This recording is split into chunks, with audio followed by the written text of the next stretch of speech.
کچھ کفر نے فتنے پھیلائے، کچھ ظلم نے شعلے بھڑکائے، سینوں میں عداوت جاگ اٹھی، انسان سے انسان ٹکرائے، پامال کیا برباد کیا، کمزور کو طاقت والوں نے، جب ظلم و ستم حد سے گزرے، تشریف محمد لے آئے، تہذیب کی شمع روشن کی، اونٹوں کو چرانے والوں نے۔ انڈونیشیا کے ساحلوں سے مراکش کے میدانوں تک، یورپ کی وادیوں سے امریکہ کے ایوانوں تک پھیلے یہ فرزندان توحید آخر کس عظیم شخصیت کے لیے شدت جذبات سے سرشار ہیں؟ آخر کس ہستی کی محبت میں دنیا کے 1.5 ارب مرد و خواتین سراپا احتجاج بنے ہوئے ہیں؟ کیا کبھی آپ نے یہ جاننے کی کوشش کی کہ دنیا کا ہر چھٹا آدمی حضرت محمد صلی اللہ علیہ وسلم کو اپنی جان سے زیادہ محبوب کیوں رکھتا ہے، اور 1,500 سال گزر جانے کے باوجود اس کے ایمان کی حرارت میں کوئی کمی نہیں آئی؟ یہ پیغمبر اسلام حضرت محمد صلی اللہ علیہ وسلم ہیں، جن کے رسول ہونے کی گواہی دنیا کے ہر گوشے میں قائم مسجد کے میناروں سے بلند ہو رہی ہے۔ دن اور رات کا کوئی سیکنڈ بھی ایسا نہیں گزرتا جب دنیا اور کائنات میں اس نبی رحمت پر درود و سلام نہ بھیجا جا رہا ہو۔ چاہے ڈنمارک ہو یا امریکہ، جرمنی ہو یا برطانیہ، آج مغربی دنیا کے گوشے گوشے میں ان کا لایا ہوا دین بے چین دلوں کی پیاس بجھانے کا سامان بن رہا ہے۔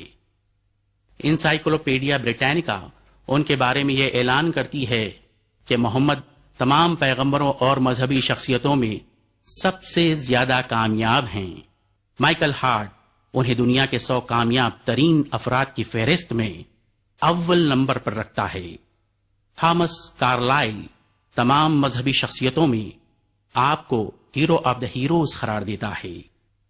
جارج برنارڈ شاہ ان کے بارے میں کہتے ہیں، میری خواہش ہے کہ اس صدی کے آخر تک برطانوی امپائر کو محمد صلی اللہ علیہ وسلم کی تعلیمات مجموعی طور پر اپنا لینی چاہیے۔ انسانی زندگی کے حوالے سے محمد صلی اللہ علیہ وسلم کے افکار و نظریات کو نظر انداز کرنا ممکن نہیں۔ ان کی لاہی ہوئی کتاب قرآن مجید دنیا میں سب سے زیادہ پڑھی اور یاد کی جاتی ہے اور تحقیقات اور ریسرچ کا موضوع ہے۔ تو آخر کون ہیں یہ عظیم انسان؟ کیا ہے ان کا کارنامہ اور کیا ہے ان کا پیغام؟ کیا وہ صرف مسلمانوں کے رہنما تھے یا سارے انسانوں کے لیے رحمت تھے؟ ہم پر ان کے کیا احسانات ہیں؟ کیا ایک ہندو، عیسائی، سکھ، بدھ یا ملحد کا بھی ان سے کوئی تعلق ہے؟ کون ہے محمد صلی اللہ علیہ وسلم؟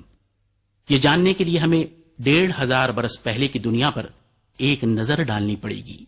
اس دنیا میں حکمرانی تھی تو ظلم کی، رواج تھا تو بدکرداری کا، چلن تھا تو ناانصافی کا، جس کی لاٹھی اس کی بھینس کے مصداق، طاقتور کمزوروں کو ستانے میں کوئی کسر باقی نہیں چھوڑتے تھے۔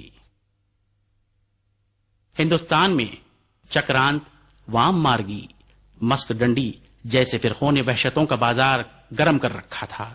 سوامی دیانند سرسوتی کی کتاب ستیارتھ پرکاش میں اس بدحالی کی ایک جھلک موجود ہے۔ روم کے ایمفی تھیٹروں میں لاکھوں انسان اپنے جیسے انسانوں کو وحشی درندوں کے ہاتھوں کٹتے پھٹتے اور مرتے دیکھ کر خوشی سے پاگل ہوتے رہتے تھے۔ یہ ان کا محبوب ترین مشغلہ اور دلچسپ ترین تفریح تھی۔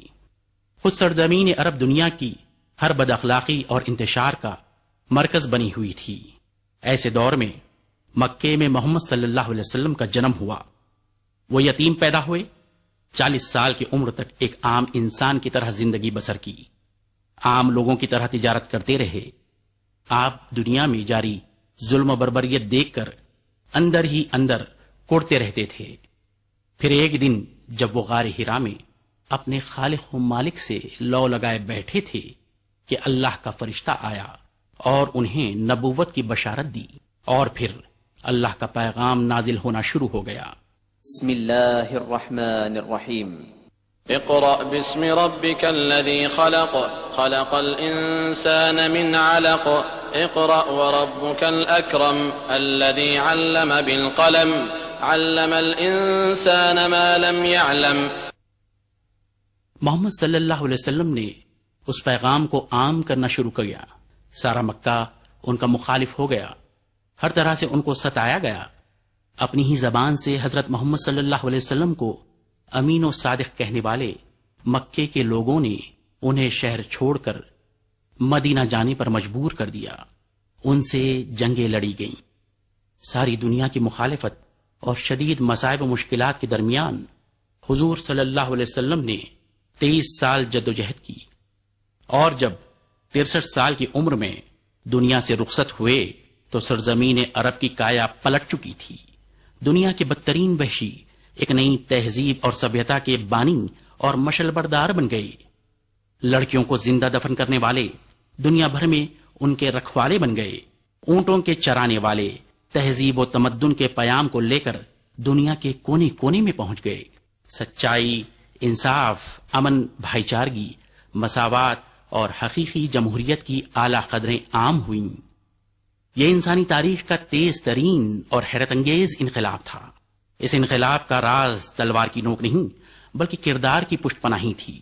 پنڈت نہرو اس انقلاب کے بارے میں کہتے ہیں، یہ انتہائی حیرت کی بات ہے کہ جو قوم سینکڑوں سال سے بے حسی کا شکار تھی، اس نے اس بلا کے جوش اور اس غضب کے جذبے کا ثبوت دیا کہ تمام عالم دانتوں تلے انگلی دبا کے رہ گیا۔ عربوں کی تاریخ کا یہ واقعہ کہ انہوں نے ایشیا اور یورپ میں کس قدر برق رفتاری اور کس تیزی سے تہذیب و تمدن کی اونچی منزلیں طے کی، مورخین کی نظر میں کسی معجزے سے کم نہیں۔ حضرت محمد صلی اللہ علیہ وسلم کی پیغمبری کا سب سے بڑا ثبوت یہ ہے کہ وہ ان پڑھ تھے اور ایک امی ہونے کے باوجود زندگی کے ہر شعبے میں نوع انسانی کی رہنمائی کے ابدی اصول فراہم کیے، چاہے وہ میدان سیاست ہو یا معیشت، فلسفہ ہو یا سماجیات۔ آپ نے بین الاقوامی رابطے کے اصولوں سے لے کر خاندانی زندگی کے ضابطوں تک ہر شعبے میں مکمل اور قابل عمل نظام پیش کیا۔ انہوں نے وہ اصول دیے جس کے ذریعے جدید سائنس اور ٹیکنالوجی کے عہد کا آغاز ہوا۔ فرانسیسی مورخ گستاو لیبان کہتے ہیں، لوگ ایکسپیریمنٹل سائنس اور انڈکٹیو لاجک کو جدید سائنسی تحقیقات میں بنیاد کا درجہ دیتے ہیں۔ ضروری معلوم ہوتا ہے کہ اب اس کا اعتراف کیا جائے کہ یہ پورا طریقہ اور نظام تک عربوں کی دین ہے۔ یہ محمد ہی تھے جن کی تعلیمات نے یورپ میں نشاط ثانیہ رینائزنس کی تحریک شروع کی۔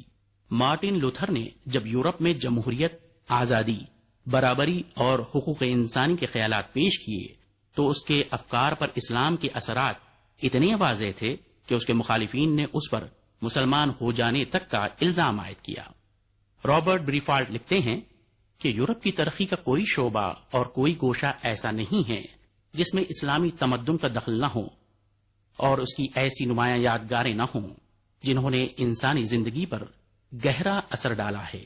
لیکن آج کی دنیا رنگ و نسل، ذات، برادری اور طبقہ و قوم کے درمیان بٹی ہوئی ہے۔ ٹھیک اسی طرح کے حالات میں محمد صلی اللہ علیہ وسلم نے پوری جرأت کے ساتھ انسانی مساوات کا سبق دیا تھا۔ يا أيها الناس إنا خلقناكم من ذكر وأنثى وجعلناكم شعوبا وقبائل لتعارفوا إن أكرمكم عند الله أتقاكم، کہ انسان کو ایک ہی مرد اور عورت سے پیدا کیا گیا ہے، اور فرمایا لیس علی العربی فضل علی العجمی ولا العجمی فضل علی العربی، کہ کسی عرب والے کو غیر عربی پر کوئی فضیلت نہیں اور غیر عرب کسی عرب سے بڑا نہیں۔ ایک ایسے دور میں جب انسانیت بٹی ہوئی تھی، انسانی برابری کا یہ اعلان کسی زلزلے سے کم نہ تھا۔ محسن انسانیت نے صرف اعلان ہی نہیں کیا بلکہ عملاً انسانوں کو بے مثال مساوات کے بندھن میں باندھ کر دکھایا۔ یہ انسانی برابری کی درسگاہ ہے، جہاں سوڈان کے مدعم، حبشہ کے بلال، خراساں کے فیروز، فارس کے سلمان، روم کے صہیب، نجد کے اسامہ کندھے سے کندھا لگائے بیٹھتے تھے۔ غلاموں کے ساتھ جندل کا بادشاہ، عمان کا حکمراں ابخراں، آل حمیر کا سربراہ ذوالکلا اور یمن کا مذہبی پیشوا زماد برابری کے درجے میں دکھائی دیتے تھے۔ پیکر انسانیت حضرت محمد صلی اللہ علیہ وسلم کی مسجد کے مؤذن ہونے کا شرف ملتا ہے تو افریقہ کے نیگرو غلام بلال رضی اللہ تعالی عنہ کو آج اہل اسلام کے نزدیک نہایت محترم شخصیت بنی حضرت بلال کے بارے میں دوسرے خلیفہ حضرت عمر رضی اللہ تعالی عنہ کہتے تھے، بلال سیدنا، یعنی کہ بلال تو ہمارے سردار ہیں۔ بلبل ہند سروجنی نائڈو کیا کہتی ہیں؟ اسلام پہلا مذہب ہے جس نے سچی جمہوریت کی تائید کی۔ اسلام کی جمہوریت کا نظارہ دن میں 5 دفعہ ہوتا ہے، جب مسجد میں میناروں سے اذان کی آواز بلند ہوتی ہے، نمازی اکٹھا ہوتے ہیں، جہاں بادشاہ اور کسان گھٹنے سے گھٹنا ملائے کھڑے ہوتے ہیں اور سب مل کر اللہ کی بڑائی کا اعلان کرتے ہیں۔ رومانیہ کے سابق وزیر خارجہ کانسٹن ورجل جارجو گواہی دیتے ہیں۔ انقلاب فرانس تھوڑی سی مدت کے لیے بھی فرانسیسیوں میں مساوات و برابری قائم نہیں کر سکا، جبکہ پیغمبر اسلام نے ہمیشہ کے لیے پوری طرح مساوات قائم کر دی۔ اسی نظام مصطفیٰ میں نماز اور حج انسانی برابری اور اتحاد کی کھلی نشانی ہیں۔ یہاں ذات پات اور رنگ و نسل کا فرق تو دور، سیکیورٹی اور پروٹوکول کے نام پر کھڑی کی گئی ماڈرن دیواریں بھی ڈھا دی جاتی ہیں۔ ایک ہی صف میں کھڑے ہو گئے محمود و ایاز، نہ کوئی بندہ رہا نہ کوئی بندہ نواز۔ بندہ وہ صاحب و محتاج و غنی ایک ہوئے، تیری سرکار میں پہنچے تو سبھی ایک ہوئے۔ تکلفات سے پاک و صاف زندگی کے علمبردار تھے حضرت محمد صلی اللہ علیہ وسلم۔ تبھی تو پروفیسر ہرگرنج کو لکھنا پڑا، پیغمبر اسلام کی قائم کردہ لیگ آف نیشنز انسانی برادری کی عالمی وحدت کے آفاقی اصولوں کی بنیادوں پر تعمیر کی گئی تھی۔ اسی سے ساری دنیا کو روشنی حاصل کرنی چاہیے۔ آج پھر دنیا غربت و افلاس کا شکار ہے، دولت چند ہاتھوں میں سمٹ کر رہ گئی ہے۔ گلوبلائزیشن کے نام پر